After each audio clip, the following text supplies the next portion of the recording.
Sud Radio, les vraies voix qui font bouger la France. 19h-20h, les vraies voix responsables. Bienvenue dans les vraies voix responsables. Au sommaire de cette émission, on va revenir sur l'Agence nationale de sécurité du médicament qui a émis des recommandations assez fortes contre l'utilisation des médicaments décongestionnants contre le rhume. Alors il y a Dolirum, Actifed, Humex, enfin tous ces médicaments et bien entendu qu'on utilise assez couramment. Philippe. Oui, ces médicaments disponibles sans ordonnance en France, donc en vente libre, ont été déconseillés en raison de risques, bien que très faibles, de graves effets secondaires tels des AVC ou des infarctus. Cependant, malgré cette recommandation, leur vente n'a pas été interdite. Alors, malgré le faible risque, l'ANSM appelle quand même les Français à cesser leur utilisation. Cette décision intervient après des années de préoccupations concernant ces médicaments. Bien que les autorités sanitaires françaises cherchent à mieux contrôler leur délivrance, leur retrait complet du marché dépend de la réglementation européenne. Et puis, certains experts plaident pour leur retrait définitif en raison du risque potentiel de la facilité d'automédication. Alors, pourquoi cette décision subite de l'ANSM ? Pourquoi ces médicaments sont-ils déconseillés ? Peut-on les interdire en France ?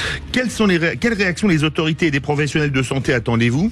Et puis, quel avenir pour les médicaments anti-rhume en France et en Europe ? On en parle dans un instant avec nos invités, Philippe. Avec nos invités qui sont avec nous, Marcel Ichou, médecin expert en communication santé. Bonsoir docteur. Bonsoir. Bien dans le micro. Béatrice Cléraz, présidente de l'USPO 92, Union des syndicats des pharmaciens d'officine. Bonsoir docteur aussi. Bonsoir. Et Olivier Robichon, journaliste santé, auteur de Quand notre santé va mal, la bérésina du système français, qui sort demain et c'est publié aux éditions du CERF. On vous souhaite la bienvenue dans les vraies voix responsables. Les vraies voix Sud Radio. Et pour qu'on comprenne bien ce médicament, on va vous demander finalement quel est le processus au moment où le médicament se met en place et la circuler jusqu'au moment où il arrive dans les pharmacies, en tout cas, avec vous peut-être Olivier Robichon, de dire combien de temps au moment où on démarre la molécule, et au moment où il arrive, ça peut prendre des années et des années aussi de tests. Alors ça peut prendre au moins une décennie, c'est un minimum entre le moment où on a une piste bien identifiée dans les laboratoires et au moment où on est capable de déposer un dossier qui tient la route auprès, depuis quelques années, de l'Agence européenne du médicament. C'est depuis toutes ces années l'Agence européenne qui centralise les demandes. Cette agence, elle va étudier ce qu'on appelle le rapport bénéfice-risque du dossier qui lui est présenté, avec effectivement énormément d'essais cliniques. Les essais cliniques, c'est ce qui coûte le plus cher presque, et qui est le plus long, parce qu'il faut tester le médicament sur des milliers, parfois des milliers et des milliers de patients. Et de l'Agence européenne du médicament, le dossier ressort avec un avis favorable ou défavorable. Oui, le médicament est plus efficace que dangereux, même si ça peut faire peur quand c'est dit comme ça, et donc on valide le rapport bénéfice-risque. Après, ce dossier, il part dans toutes les agences nationales. Et c'est là où il y a une erreur monumentale. Je suis désolé, vous chatouillez dès le début, mais sur ce dossier, c'est qu'en fait, l'Agence du médicament en France, et c'est incompréhensible cette communication, elle peut très bien, dès demain, retirer ces produits. Parce que tous ces produits ont ce qu'on appelle une AMM, autorisation de mise sur le marché nationale, qui a été délivrée par l'Agence du médicament. Donc si la présidente de l'Agence du médicament est en ligne avec ce qu'elle dit, elle peut demain, d'une signature, retirer tous ces produits. Elle n'a pas besoin d'une validation de l'Europe. L'Europe, elle l'a mandaté il y a quelques mois, depuis le début de l'année, pour un rapport de ce qu'on appelle la pharmacovigilance. Dites-moi si en Europe il y a eu des accidents importants. Elle l'a pas fait d'ailleurs sur l'infarctus, elle l'a fait sur l'AVC, mais pas sur l'infarctus. Les chiffres qu'on a pour l'instant, alors je suis pas, mais c'est un peu mon métier, les fuites qu'on a sur ce rapport laissent apparaître que, a priori, il n'est pas si négatif que ça pour ces médicaments-là. Et c'est peut-être pour ça que la présidente de l'Agence du médicament a voulu prendre les devants, mais honnêtement c'est assez incompréhensible de dire tout ce qu'elle a dit, de monter le coup avec le Parisien en disant c'est très dangereux. Imaginez demain à votre matinale que Darmanin vous dise c'est très dangereux d'aller au Louvre et à Versailles il y a des risques d'attentats, mais par contre je ne ferme ni le Louvre ni Versailles, personne ne comprendrait. Oui. Eh bien c'est strictement la même chose. Docteur Marcel Ichou, comment expliquer, parce que c'est des millions de boîtes de ces produits-là qui se vendent chaque année, on en a tous pris quand on avait un petit peu la goutte au nez ou un petit peu de fièvre ou un petit peu froid, comment expliquer ça? Comment expliquer quoi qu'ils aient mis en alerte sur des produits aussi courants, quoi. Écoutez, c'est l'incongruité du système. C'est-à-dire que il y a une dizaine d'années, j'étais sur la une du 50 millions de consommateurs sur les produits Nurofen, etc. Il y avait un des pharmaciens de l'académie qui était venu, c'était l'horreur. Alors, médicaments, en grec, c'est pharmacopée. hein. Ça veut dire médicament et poison. On revient Absolument. sur bénéfice-risque. Quand vous prenez un médicament, s'il a des effets positifs, c'est qu'il a des effets négatifs. Donc, notre Bien dans le action, Organisme. Ouais. c'est de peser le bénéfice-risque. Est-ce que ça vaut le coup que je prenne ce médicament parce que je vais attendre un bénéfice ou parce que ça va vraiment pas bien? Ou est-ce que ça vaut pas le coup parce que j'ai plus de risques de faire des problèmes de santé que d'avantage à le prendre. Et ça, on doit le faire tout le temps. Mais un médicament qui serait 100% efficace, sans effet secondaire, ça n'existe pas. Il y a un médicament qu'on utilisait... L'eau minérale. Mais bon. Oui, l'eau minérale. C'est un médicament contre la soif. Quand j'étais jeune médecin, il y a bien longtemps, on utilisait l'aspirine à tour de bras. Maintenant, je ne sais pas s'il serait mis sur le marché, Non. parce qu'il y a beaucoup d'accidents et d'incidents. L'aspirine, c'est pas anodin. Alors après, ça c'est la première chose. La deuxième chose, pour que tout le monde comprenne, c'est que la relation au médicament, c'est une relation irrationnelle. Vous avez des gens, et la relation à la santé. Vous avez des gens, moi je soigne beaucoup d'hypochondriaques, dès qu'ils ont la goutte Dit-il en au nez, regardant, mais pas moi. dès qu'ils ont la goutte au nez, c'est terminé, j'ai lu sur Ils Internet. appellent le SAMU. Mais oui, c'est le SAMU, ben, j'en peux plus, j'ai la fièvre. Bon. Et puis d'autres qui ont une relation à leur santé, à leur corps beaucoup plus éloignée. Et le rôle du médecin, c'est d'essayer de temporiser. Alors, tous ces médicaments, moi personnellement, je n'en prescris jamais. Et pourquoi? C'est simple. Parce que pourquoi aller prendre un risque pour un rhume? C'est embêtant d'avoir un rhume, mais bon, vous nettoyez le nez avec des produits qu'on a en pharmacie. De l'eau de mer. Bah oui. De l'eau de mer, et enfin toutes les marques que vous pouvez trouver. Et puis basta. Un peu de Doliprane, etc. Mais vous savez, un médecin, vous avez des médecins autour de vous, ou des pharmaciens. Demandez-leur s'ils prennent des médicaments facilement. Ah bah tiens, on a une pharmacienne, on va lui demander parce Justement, que elle est Béatrice, vivante, c'est avec Béatrice Claire Claraz. Raz. Je peux quand même pas tout vous dire. Mais bon, non, mais peut-être pour rebondir sur ce qui a été dit avant par rapport au retrait du marché de ces médicaments-là. Rappelez-vous, il y a quelques années, il y avait eu un problème avec la codéine. Ouais. Et on avait des sirops en accès, en automédication à base de codéine. Pas Ça a seulement été- des sirops d'ailleurs. Hein, Mais pas seulement, mais ça a Il y été... avait le paracétamol codéine aussi, Oui, par Oui, exemple. il il était sur existe prescription, toujours. mais On on appelle avait le de Codoliprane. on avait de l'automédication. Instantanément, ça a été retiré du marché. On n'a pas attendu une injonction européenne pour retirer ce médicament du marché parce qu'il y avait eu un décès chez une jeune qui avait utilisé de manière détournée. Mais qui prend la décision? Eh bien C'est là, pas- ça a c'est été de remonter. c'est l'agence et là, ça a été sous l'injonction de la ministre de la Santé Absolument. de l'époque. Oui, mais à Donc, quel moment? À quel moment? C'est-à-dire qu'il y a un décès tout de suite. Ça, Ah ben, ça a été fait, ça a l'air- ça a été Ouais, ça peut- très rapide. Nous, on l'a vu venir très rapidement dans Ouais, nos ouais. officines. Donc, Marcel Michaud. C'est pas si rapide que ça. Rappelez-vous l'affaire du Mediator. Oui. Oui. Moi, Ah, que mais j'ai ça, bien c'est autre suivi. chose. Bah, c'est autre chose. Mais on n'est pas sur de l'automédication. Non, non. Non, On mais est sur de la d'accord. prescription. Non, mais- On est sur deux registres Sur la différents. rapidité d'action, de Et oui. de On réaction. est en bien fait. d'accord. Non, mais excusez Oui. pour la rapidité d'action, c'est-à-dire que le temps qu'on fasse les remontées, qu'il y ait tous les lobbies qui agissent, etc. Et honnêtement, c'est compliqué. Après, le seul moyen, c'est que, vous savez, on a tous des intérêts dans un système qui part un peu en quenouille, pardonnez-moi l'expression, mais on se plug tout. Il y a les médecins dont la situation globalement va très mal. L'hôpital, c'est une catastrophe. En parlons pas, oui. Les pharmacies qui ont leurs difficultés et les labos qui ont leur, perspective commerciale légitime avec les investissements qu'ils font.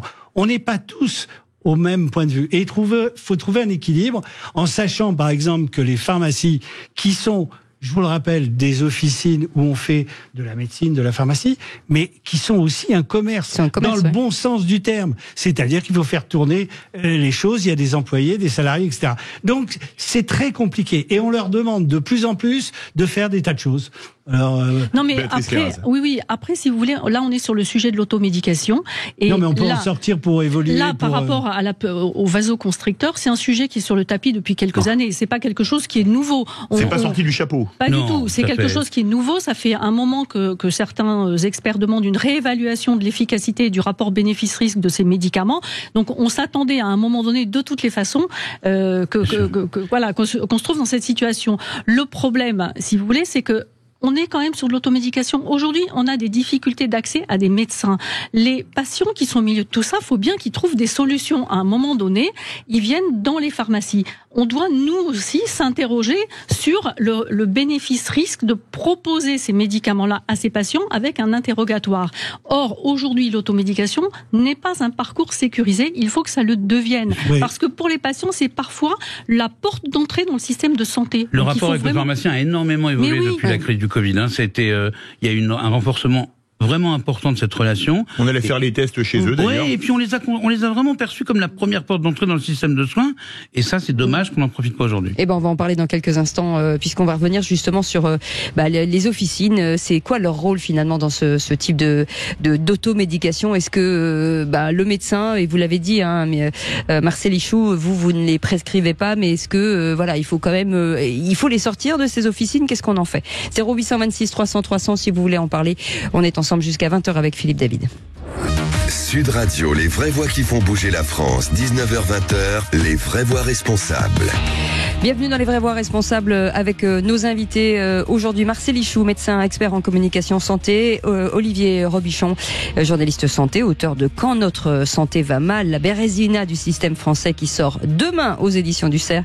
Et Béatrice Clairas qui est avec nous, présidente de l'Union des syndicats de pharmaciens d'officine. On revenait il y a quelques instants sur cette automédication, puisque vous avez certainement entendu dans la presse que l'Agence nationale de sécurité de médicaments a émis forcément quelques recommandations contre l'utilisation de médicaments liés au rhume, ce qu'on appelle aujourd'hui de l'automédication, alors que certains pourraient prescrire effectivement de l'eau salée, d'autres proposent en tout cas où les patients ont très envie que leur rhume s'arrête, donc on a l'impression que ces médicaments fonctionnent bien. Avec vous, bien entendu, pour en parler, Béatrice Clairas, ces médicaments qu'on voyait, on en parlait tout à l'heure, derrière dans les pharmaciens quand on arrive, qui nous les donnent de façon directe en disant parfois vous avez mal, voilà, il y a ça. Donc ça veut dire qu'aujourd'hui ça devient un acte dangereux.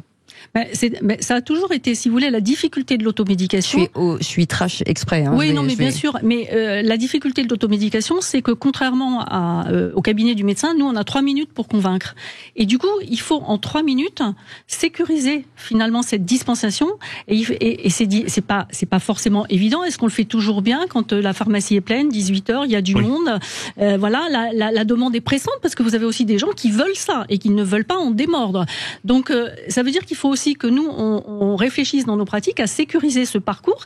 Et puis, souvent, c'est à l'oral qu'on donne les conseils. C'est un petit peu le problème qu'on a en officine.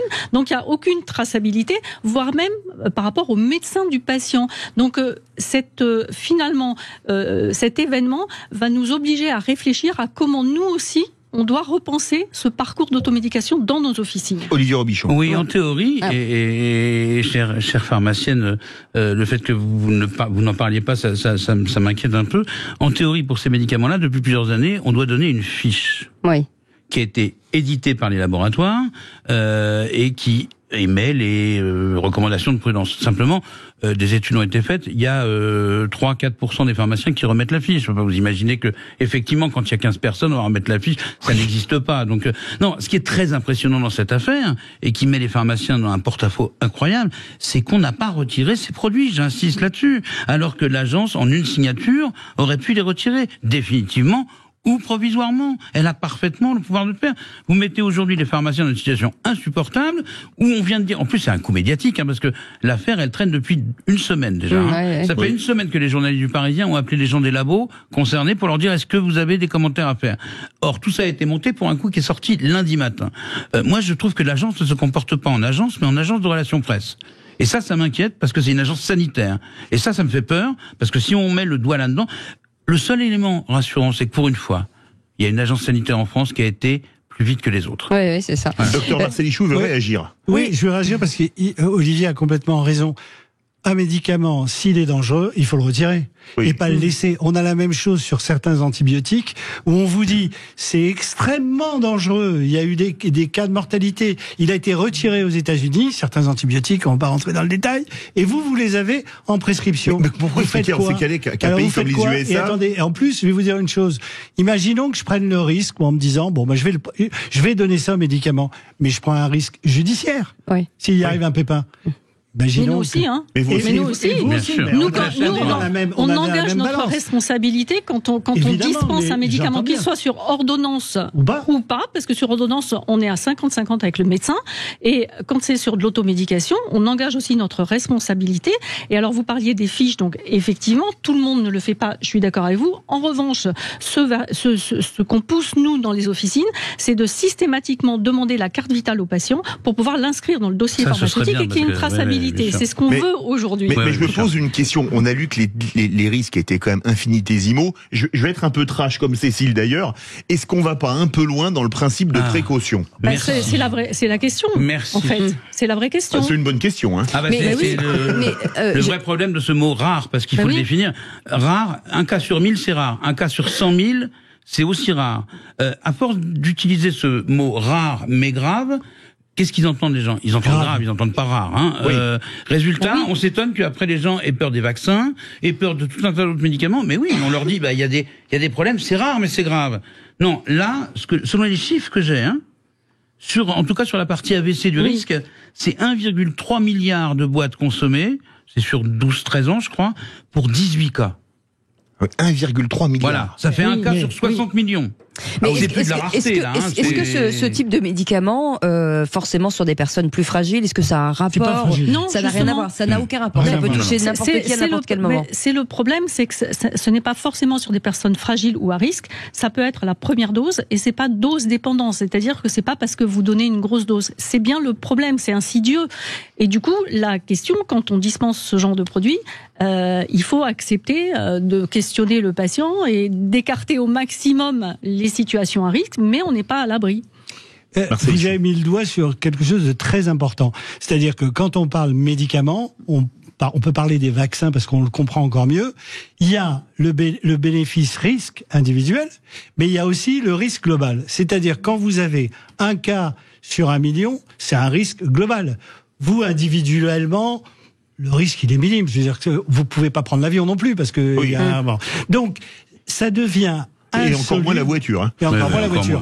On est dans un principe de précaution qui dépasse toutes les bornes. Et vous pouvez pas aller dans la relation singulière. Quelqu'un qui va voir Béatrice, elle est bien formée, elle est équipée, etc. Tout va bien. Mais elle peut tomber sur une consoeur qui, elle, va être plus dilettante c'est pareil chez les médecins, je prêche pas pour ma paroisse. Et les patients aussi. Vous avez des gens, combien il y a de gens qui vous disent, moi vous me donnez un antibiotique, un truc très très fort. Et d'autres, à l'inverse, je vous le disais, ils veulent surtout pas. Donc, et tout ça avec une communication hors cabinets médicaux. C'est-à-dire que il y a les réseaux sociaux, les forums, les naturopathes. Alors moi, je fais une guerre contre les naturopathes et autres professions qui sont de la poudre de perlimpinpin. Je vais avoir des réactions, mais allons-y. C'est gentil, de la poudre de perlimpinpin, c'est plus que de la poudre c'est du danger public. C'est du danger public. Voilà. Donc, on les embrasse. Et il y en a pas beaucoup. Mais tout ça veut dire que regardez autour de vous. Dès que vous avez un problème de santé, nous, au cabinet, on voit des gens qui arrivent et disent « J'ai eu ma cousine, elle a eu la même chose, alors elle m'a donné ça. » En plus, il y a la problème... Non mais c'est vrai. Tout le temps. Non, mais c'est vrai. Et puis, l'armoire à pharmacie. Oui, bonjour, alors vous avez ça, d'accord, ok. Vous avez pris quelque chose? Oui, j'ai pris ça. Pourquoi vous avez pris ça? J'avais que ça. Mais... je mets le doigt sur quelque chose. Non, mais ça vous paraît fou. Non, mais c'est grave. Mais c'est la réalité. Et puis, il n'y a pas d'éducation aux médicaments. C'est ça. C'est-à-dire que, je pense que c'est un point important aussi. Il y a ce que font les patients quand ils sont sortis de l'officine et qu'ils se retrouvent chez eux avec leurs médicaments. Et il y a du mésusage parce que, comme dit Marcel, il n'y a pas d'éducation il y a de l'éducation à la santé, mais pas sur le médicament. Ce ne sont pas des bonbons, ce ne sont pas des consommables comme d'autres. Et là, on a aussi un vrai travail à faire sur c'est quoi un médicament, je prends pas n'importe quoi, faut respecter les règles de bon usage, faut faire attention au mésusage, parce qu'on parle de l'automédication qui viennent acheter chez nous, mais il y a les pharmacies familiales. Et nous, on voit les gens, ils ont des antibiotiques, ils viennent nous voir en disant est-ce que vous pourriez me revendre une boîte d'antibiotiques, j'ai commencé le traitement. Et là, on est coincé, on dit mais comment c'est possible? J'ai trouvé dans ma boîte à pharmacie, le médecin me l'avait prescrit parce qu'ils ont une ordonnance, ils pensent que c'est un blanc-seing et qu'il n'y a pas de risque. Donc il y a un vrai travail à faire et peut-être que le mérite de ce sujet-là, c'est de se dire, maintenant on se pose, qu'est-ce qu'on fait pour ces problématiques-là. Parce que nous, à un moment donné, on va plus rien avoir si ça continue pour pouvoir prendre en charge les patients dans nos officines. Et comme il n'y a plus de médecins, on fait comment? Mais là, dans le cas de ces médicaments, il y a des alternatives, on est d'accord. Donc les alternatives... si vous vivez avec un rhume pendant une semaine, c'est pas dramatique. Oui, la première alternative, c'est de rien faire. Hein. Oui, c'est ça. Et vous savez ce qu'on dit. Je sais, je le vis au quotidien. Vous savez ce qu'on dit, qu'un rhume bien traité, il dure 8 jours, et maltraité, il dure une semaine. Ça change tout, c'est 7 jours et 8 jours. Hein. Une semaine et 8 jours. Non, mais après, quand même, dans les études qui ont été faites, et il y a un article qui est paru en 2020 là, de l'Académie de pharmacie, qui montrait malgré tout que dans des contextes très particuliers, avec un nez très très très bouché, avec une aggravation au-delà de quelques jours, ça avait quand même un intérêt, ces produits-là. Mais ils sont efficaces, ces médicaments. Ils sont efficaces. Donc voilà, et c'est pas non plus acheté à la poubelle comme ça. C'est pas ce que en je revanche, dis. non, j'ai bien compris, mais là, moi aussi, je suis trash. Ouais. Et du coup, il faut quand même garder quelques produits pour pouvoir il y a aussi prendre en une charge les tendance chez patients. certains médecins, notamment chez les jeunes médecins, et ceux qui sont abonnés à une revue que je ne citerai pas, qui est de flinguer systématiquement tout ce qui se rapproche de près ou de loin à une gélule ou un suppositoire ou à une injection. Mais c'est quoi l'intérêt? Mais l'intérêt, c'est de idéologique. dire, vous savez, ça c'est des produits nouveaux, donc on n'a pas de recul. Venez voir votre médecin. Une bonne ordonnance, c'est pas une longue ordonnance, et c'est une nouvelle culture chez les nouveaux médecins qui oublient par contre qu'on est peut-être le pays en Europe qui est le plus en retard dans l'accès aux nouveaux traitements. Vous avez parlé tout à l'heure de la migraine. Vous êtes migraineux. J'étais. Vous l'avez été. Mais c'était off. Maintenant, tous les auditeurs le savent, mais voilà. c'est pas grave. Ah, ben, c'est vous qui l'avez dit, hein. Oui, mais c'était off. C'était off, hein. Oui. Ah, je me souviens. Mais c'est moi qui lui faisais mal à la tête. Faut plus rien lui dire. Le secret médical est bien gardé. Mais je suis pas médecin, donc j'ai le droit. Les migraineux, ils savent que c'est des douleurs insupportables. Ah oui, c'est insupportable. Il y a rien eu en France de nouveau depuis 20 ans. 20 ans. Hein, on utilise des produits qui sont pas faits pour ça, qui ont des vrais risques. Alors là, pour le coup, des risques très importants. On prend des produits qui sont des antiépileptiques, on refile à des migraineux avec des risques colossaux. On est d'accord. Sauf que il y a des nouveaux médicaments qui sont disponibles depuis 5 ans aux États-Unis, mais aussi dans 23 des 27 pays européens. Ces médicaments marchent exceptionnellement bien. Tout le monde l'a démontré. Eh ben, en France, aucun de ces médicaments n'est pris en charge par la sécurité sociale. Et on va en parler dans quelques instants. Vous restez avec nous, on fait une petite pause. Je dis rien sur mon état de santé pour la suite. Sud Radio, les vraies voix qui font bouger la France. 19h-20h, les vraies voix responsables. Et c'est un sujet que vous avez certainement lu dans la presse, ces histoires d'automédication. C'est en tout cas ces médicaments qui décongestionnent votre rhume. Ils sont pas très en forme, là, en tout cas dans les officines. Je ne sais pas si vous en avez chez vous et si vous l'avez utilisé, mais c'est compliqué quand on vous écoute, vous qui êtes des spécialistes de la santé, d'entendre finalement, de dire ce qu'on lit, que c'est difficile de se fier finalement aux médicaments et on ne sait plus vraiment, ça fait un petit peu peur quand même. Non mais il faut avoir une ligne de conduite. Si vous voulez, on parle de... Vraiment, il faut avoir ça en tête, c'est bénéfice-risque. Oui. À l'échelle individuelle, est-ce que je prends un comprimé de paracétamol parce que j'ai mal à la tête ? Est-ce que je prends ? Ça paraît anodin. Bah oui. Mais le paracétamol, ça peut être très toxique pour... ça peut mettre mortel au-dessus de 6 grammes. Oui, d'accord. Donc, et avec l'alcool. Quand je prends un médicament, je dois me poser la question, est-ce que j'en ai vraiment besoin ? Mais on sortira pas de là. Et c'est vrai pour tout. C'est pas je suis pour ou je suis contre, ce qui est une ineptie. C'est un peu comme ça qu'on caricature les débats, et même dans des émissions radio, télévisées, pour ou contre. Ça ne veut rien dire. Est-ce que j'en ai vraiment besoin ou j'en ai pas vraiment besoin ? Alors après... quand vous avez mal, vous estimez que vous en avez besoin. D'accord, mais jusqu'à quel point ? Alors, prenons le cas de ce rhume. Si vous avez quelqu'un qui peut plus dormir, qui a le nez bouché, qui va se foutre par la fenêtre, tu dis, tu peux prendre le risque de te faire une bouffée parce que le risque que tu fasses un accident, il est excessivement rare. Mais en tout cas, on peut pas relayer ça, la responsabilité aux pharmaciens ou aux patients. Il faut dire, est-ce que c'est dangereux ou pas dangereux ? Oui, Marcel, à condition de préciser ce principe de rareté. Je veux bien qu'on demande aux gens de prendre leurs responsabilités, mais à ce moment-là, il faut dire, tel médicament, il y a un risque, mais de combien sur combien ? Exactement. Parce que la présidente de l'agence du médicament qui dit, mais c'est pour grave, nous, c'est 100% mais c'est rare. négatif. Mais non. Oui. Ça ne veut rien dire. Quelle souveraineté on a aujourd'hui sur les médicaments? Quel choix? Est-ce que on décide de quoi en Le France? problème, c'est qu'on décide de tout. Voilà. En tout cas pour la France. Et pour les Français, c'est un peu le problème.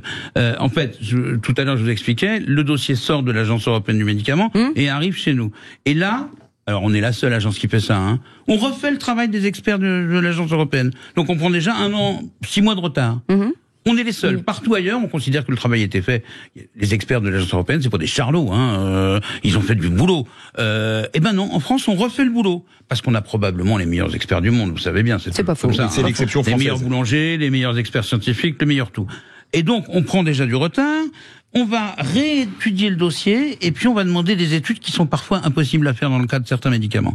Et donc, on est le pays où le délai d'attente entre le moment où le dossier sort de l'agence européenne à Amsterdam et le moment où vous avez peut-être, vous, votre médicament dans la pharmacie, le délai d'attente est le plus long, 500 jours, alors que normalement, on n'aurait pas le droit de dépasser 180 jours, c'est-à-dire 6 mois. Béatrice Claras veut réagir. Non, moi je voudrais réagir parce que c'est vrai que du coup, si on se place du côté du grand public, c'est compliqué de se positionner. Les messages sont pas du tout évidents, les messages sont brouillés. Et c'est récurrent. Rappelez-vous, pareil, au moment du Covid, ils ont massacré l'ibuprofène. Rappelez-vous du tweet d'Olivier Véran qui disait surtout pas. Et du coup, l'agence s'en est mêlée et nous, on avait les patients qui étaient super inquiets par rapport à ça. Mais pourquoi il a balancé ça? Parce qu'il avait vu une étude qui se balançait sur Internet, il s'est jeté dessus et il a fait un démenti de 3 lignes 4 mois plus tard. Sauf qu'aujourd'hui, avec le recul, il y a quand même un certain nombre d'études qui montrent qu'il n'y a pas lieu de s'inquiéter et que voilà, il faut comme c'est un médicament, on peut le prendre, il n'y a pas plus de risques, mais si vous voulez, ça n'a pas été démenti par les instances. Donc le problème, il est le message qui est toujours brouillé, en fait. C'est pour ça que j'en veux à l'agent du médicament d'avoir fait cette communication. Marcel Ichou, je vous ai parlé d'irrationalité. Les décisions sont prises par le prisme émotionnel. Pendant le Covid, ça a été ça de A à Z. De A à Z. Et on a vu toutes les conneries se dire sur tous les plateaux.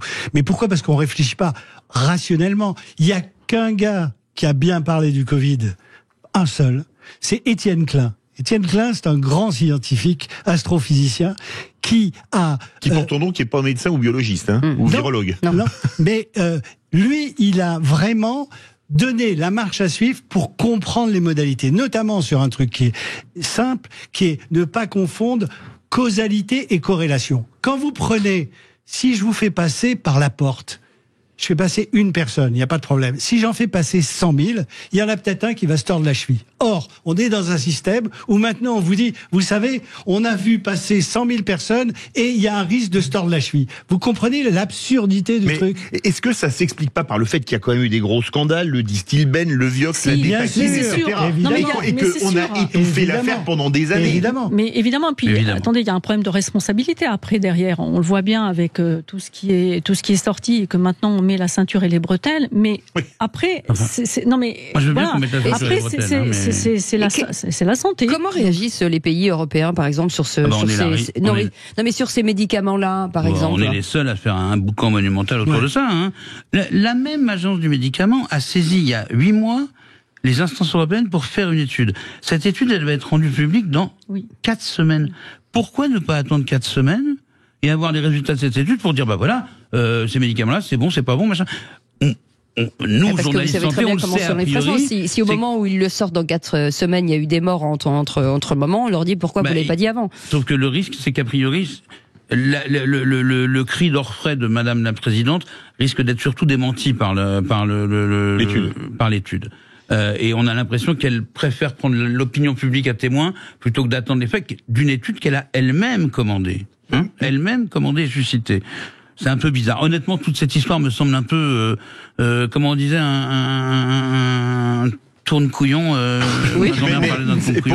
Pour revenir notamment sur le Mediator où l'affaire a été étouffée, que la lanceuse d'alerte a été traînée dans la boue, etc. C'est vrai que ça a laissé des traces dans l'opinion publique. Évidemment, ça a laissé des traces. Et tous les accidents potentiels. En France, on est le pays qui réagit le plus difficilement à l'adhésion à la vaccination. Oui. Dès que vous parlez de vaccins, c'est comme si vous parliez de religion, etc. Il y a les pour, les contre, etc.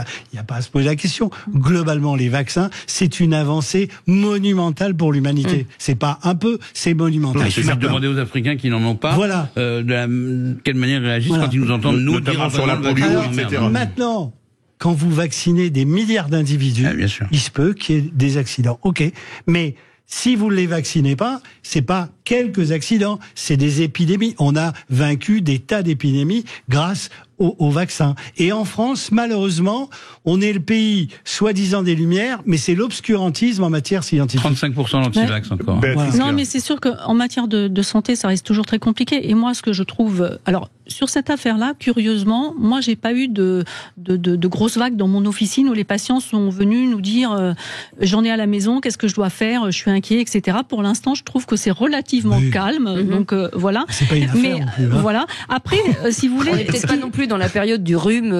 Si, on est bien. Mais on est pas mal. Ouais, bien, d'accord. Je pense qu'aussi par rapport à ces produits-là, nous, comme ça fait quand même quelques années qu'on entend la musique de fond qui fait que on est plus, voilà, c'est vraiment le produit en dernier recours qu'on va proposer quand il n'y a pas de solution. On propose d'autres choses avant.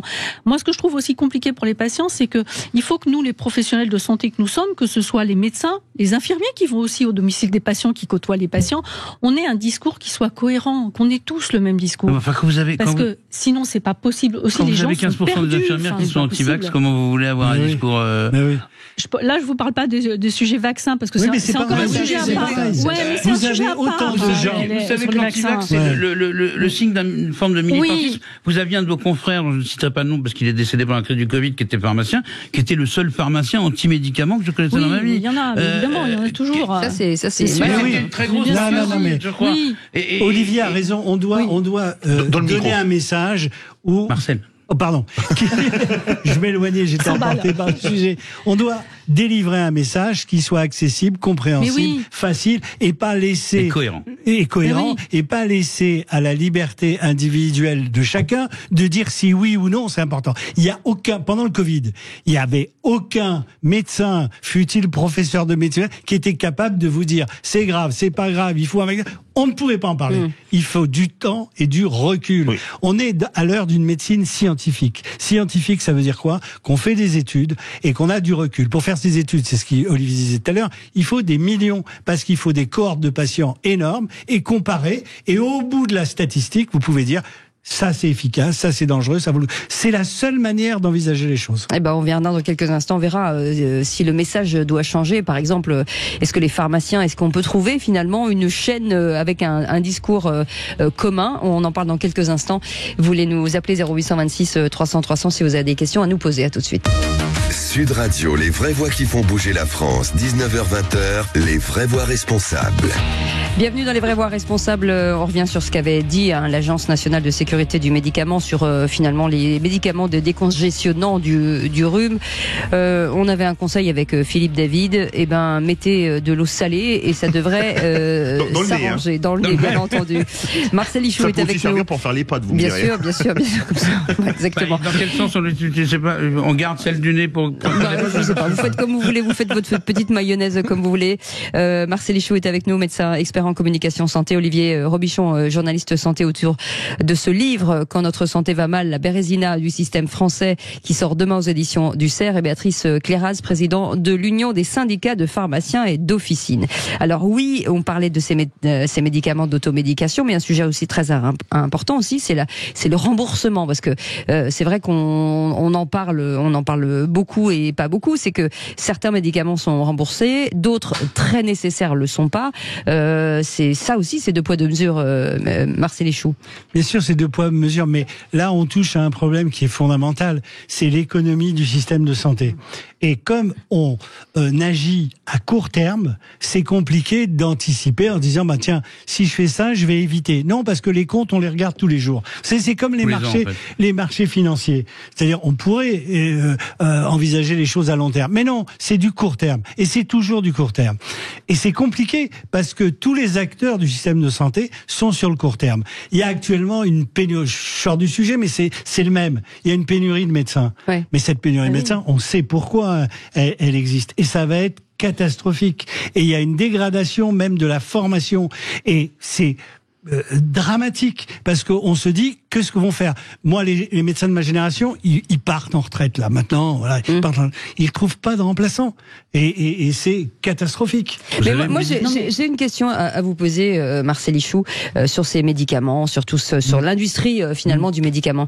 Est-ce que vous pensez qu'il est possible qu'un patient rentre chez vous et ne sorte sans ordonnance? Est-ce qu'il est capable de l'accepter? Alors, c'est très simple.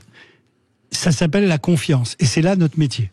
Ouais. Si le patient vient et a confiance en moi et en ma parole, je peux le convaincre de ne pas prendre de médicaments, ce que je fais la plupart du temps, puisque moi-même je ne prends pas de médicaments si j'en ai pas absolument besoin. Mais on ne devrait jamais en prendre si on n'en a pas absolument besoin. Oui, non, mais est-ce que les Français sont capables de l'entendre? Ça s'appelle la déprescription et qui a été lancée par une certaine école dans encore une fois les nouveaux, les jeunes médecins. On veut faire déprescrire les malades, c'est-à-dire revenir à la limite sur des malades de 60-65 ans. On sait que c'est ceux qui prennent le plus de médicaments. Bien dans le micro. Et voilà, on sait que ce sont ceux qui prennent le plus de médicaments et voir quels sont les médicaments qu'on peut leur enlever. C'est ce qu'on appelle la déprescription. Oui, mais c'est vrai qu'il y a une certaine logique. Par exemple, aux Pays-Bas, on considère qu'on soigne bien un patient si on ne lui fait aucune ordonnance. Je voulais en revenir à vous. Allez-y, Marcel, finissez. Je voulais vous dire, c'est vraiment la relation aux médicaments. Il y a des gens qui ne peuvent pas supporter de ne rien avoir. Il faut qu'ils aient quelque chose. Et si vous ne leur donnez pas, ils considèrent que vous n'êtes pas un bon médecin et ils s'en vont. Il m'a rien donné. Et donc ça, vous ne pouvez rien contre ça. Mais c'est sûr, la relation aux médicaments et la relation au médecin. Mais c'est vrai qu'après, la relation qu'ils ont avec le médecin n'est pas la même qu'avec le pharmacien, parce qu'il y a cette notion, si vous voulez, le patient ne va jamais remettre en cause la prescription du médecin, donc la confiance avec le médecin. Et la vôtre.